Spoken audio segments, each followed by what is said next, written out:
Today, we start with food and beverage, breaking down the real financial KPI benchmarks every restaurant and cafe owner should know. Next food and beverages की। ठीक है, तो हम आ गए food and beverages के ऊपर आ गए।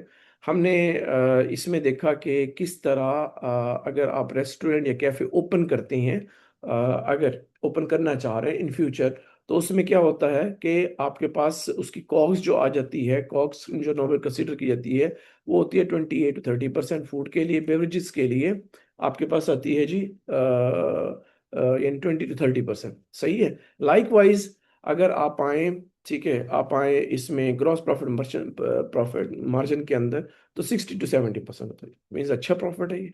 ठीक है, एबिटा मार्जिन में आए तो आपके पास क्या आता है जी, आपके पास आ जाता है 10 to 20%। वेल रेन चेन्स, सही है, अगर बहुत अच्छी चल रही हो तो ठीक है।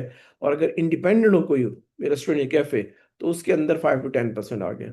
उसके ऑपरेटिंग एक्सपेंस रेशो क्या आ जाती है, 40 to 45%, तो कि बहुत ज्यादा है। ठीक है जी, ये भी हमें कंसिडर करना पड़ेगा, क्योंकि हमें एबिटा मार्जिन 10 to 20% हो गया, ऑपरेटिंग एक्सपेंस आ गए, हमारा भी नेट प्रॉफिट कम हो जाएगा।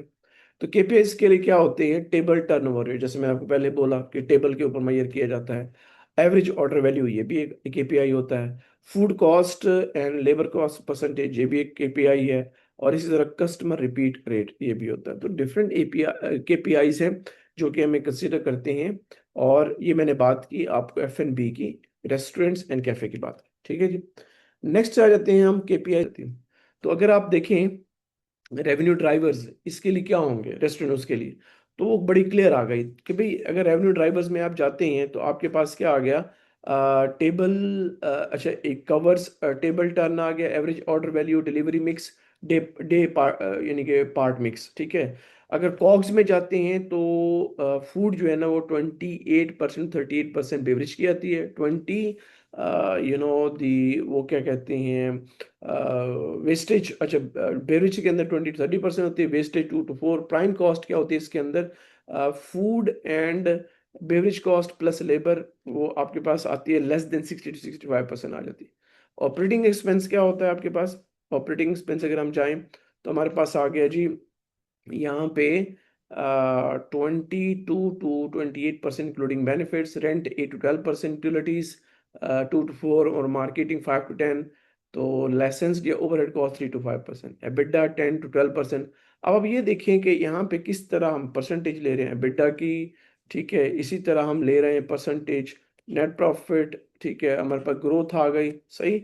इसी तरह हमारे पास क्या आ रहा है, ठीक है, कि वर्किंग कैपिटल हमारे पास आ गया, मार्केटिंग आ गई, अच्छा, विजिट फ्रीक्वेंसी, रिटेंशन आ गया। अब ये जो सारी चीज़ें कैलकुलेट कर रहे हैं, ये कस्टमर की यानी निकाल रहे हैं कि हमें बेनिफिट क्या हो रहा है, आया कि हम कस्टमर एक्विजिशन कॉस्ट निकाल रहे हैं, कस्टमर ऑर्डर वैल्यू है।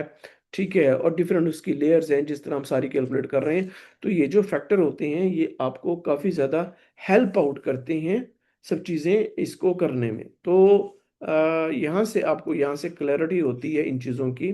ठीक है, तो यहाँ पे आप क्या करेंगे, आपके पास सब चीज़ें आ जाएंगी कि जो आप अंडरस्टैंड करेंगे। ठीक है, फूड कॉस्ट वेरिएंस हो गया, रेसिपी वर्सेस एक्चुअल, ये डायग्नोस्टिक के अंदर आ जाते हैं। तो आपने क्या किया कि एक यानी फूड एंड बेवरेज जो इंडस्ट्री आपकी है उसके अंदर कौन कौन से केपीआईज होते हैं, किन किन चीज़ें, और एक स्टैंडर्ड परसेंटेज ऑन एवरेज क्या रख लेते हैं। फिर वो एक्चुअल डेफिनेटली वो वेरी करती है, जहाँ पे फिर आप फाइंड आउट करते हैं कि what could be the possible reason that we need to identify. If you will identify, then you need to track। ठीक है, तो ये सारा है, तो इसको हम क्लैरिफाई करते हैं ताकि इसमें भी हमें आसानी हो जाए। ठीक है, तो अब ये देखें कि फूड एंड बेवरेजेस के अंदर जो मार्केटिंग एक्सपेंस हम अज्यूम कर लेते हैं वो ये होता है कि हमारे पास आ गया 5 to 10% आ गया, सही है।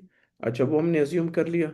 इसी तरह C S C, customer acquisition cost, medium to high 30 to 100 via aggregated जो भी है।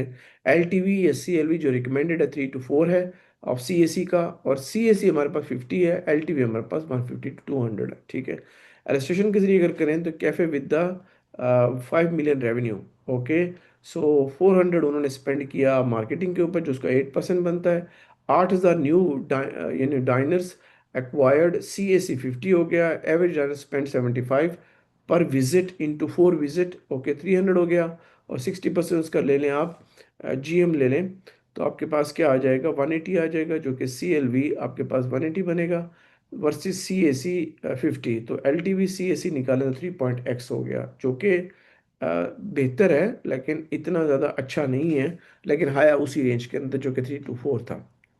तो होपफुली ये आपको जो एक एग्जांपल दी वो हो सकता है कि ये क्लियर हो गई हो, ठीक है। Thanks for watching. In the next video, we'll cover the food and beverage industry, so make sure you're subscribed and don't miss it.